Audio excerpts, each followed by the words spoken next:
keenya gargaaruu fi galee seenaadhuma bareedaa dabarsinee jechuudhaaf malee waa tokko namarra barbaanneeti miti wallaahi laazim. Inni hojjenna hamma dandeenyu waggaa 20 alhamdulillahi rabbil alamin maqaa keenya namni dha'e hin jiru. Waa hundayyuu dookumentii otuma namni dha'e dookumentii seeraaf seeraan ofirraa qabaan. Tokkee koo kanaan daratii kenna fa'itii taa'e. Ana caala namni hojjete hin jiru. Ana caala namni ispoonsarii namaa ta'e hin jiru. Sii galee.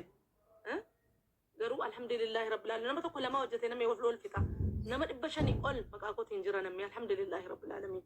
Haadha tuun ta'e isa kaleessaati miti gala. Migrationiin biyya kanaa galatoomi. Laayisansii ammanaa shaaddachuu keetii leetarii meeqanaa erga. Ijoolleen habashaanatti dhuftee natti boossi. Kottu iddee kana nageessaan poolis xaabiyaa iddee waan naaddee sikurtii namaa lixa. Of hiyootii koo ijoollee koo dhiisee jechuudha. Waa tokko iyyuu nama duddubbatti hin deebi'u. Garuu asirratti waa qabdi dubbii qabdi zeedhuun laala namni sii galee namaa fakkan isiin jedhan. Nama bakka namaa dhiisi akka nama xurataa bahee dhiisi gaha naan jedha. Nama mariina kana naan jedha. Garuu nan dandeessisu waan. Obbolaan koo danuu bohaara nama.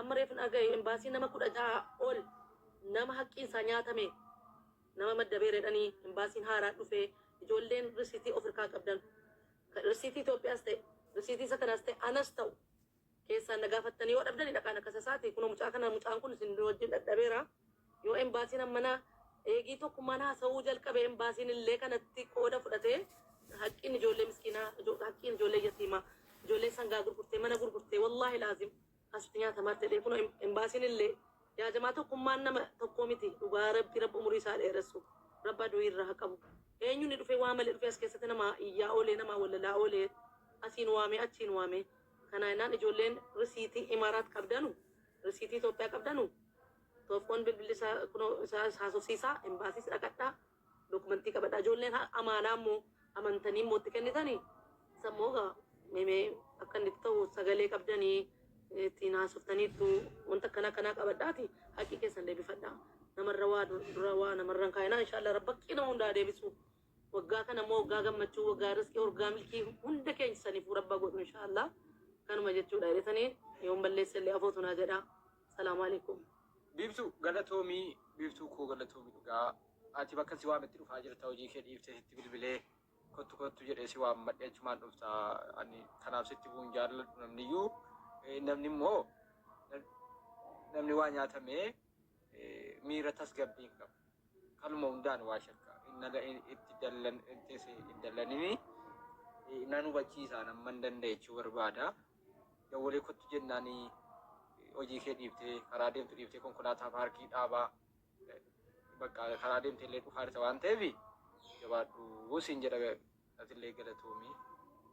Lakki tokkee koo hamma dandeenyu si bira dhaabannaa kun ajirii rabbirraa iyyuu namni argataa sii galee ajirii iyyuu rabbi namarraa argataa ijoollee meeqa bu'aatti keessaan tokkee koo keessaan ijoollee meeqa deebi'eera kan maqaa keetiin ijoollee na bira dhufanii keessaan deebi'eef lakkoofsan qaban dhufanii nama galateeffachuun beekanu malee lakkoofsan qabanu tokkee koo amma na ati haasofteedha kana naan ammas ijoolleen keessaan isiniin haasa'aaru dhaqaa dhaqee dadhabeera jarri waa daasintan jarri ergi galchitan immoo galatoomaa maqaa tokkummaatiif maqaa ummata asirra jirtanuun wallahi ijoollee baay'ee galchaarti sii galee namni amma rakkina irra jira tokkee bicuudhaan isaa galchu waa diduutuun ta'anii ilmoon namaa hin fudhataa hin dogongora miti hin galchin tajarreedhanii hamma miti ji'atti meeqa amma lama cittii siidheen gada araarsinaan jettee keessaan fixee ji'a lamaan booddee nan kaffalaa hayaa keessan heedhee an wacii kaffalee fixee itti mucattiin sun sii galee garuu ji'a lamaan booddee qaniinuu kaa'ii jenneen qaniinuu kaa'iidhaan iyyuu bicuusii intinenne qaniinuun keessa ji'a lama itti bakka nan kaffalaa fixxe maaliif namni hojii dhaabee hojichinni kun inni nama fidan kun achi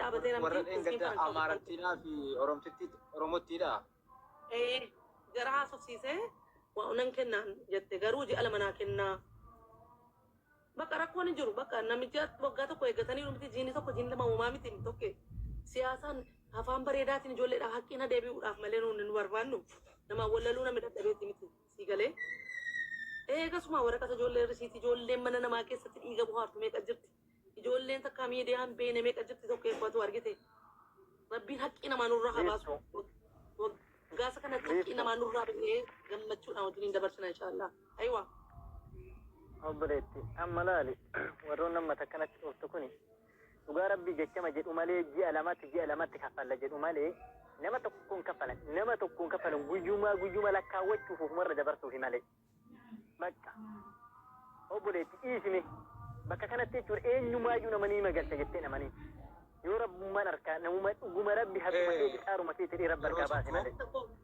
Badaa akkas immoo ijoolleen ijoolleen as keessa jirtu. Ijoolleen qaxaroo fudhatanii qaxaroo sanaan yaada yaadachiisanii risiitiin dhufee nurka ga'e naan gelchineef jiran. Mucaa tokko amma laaf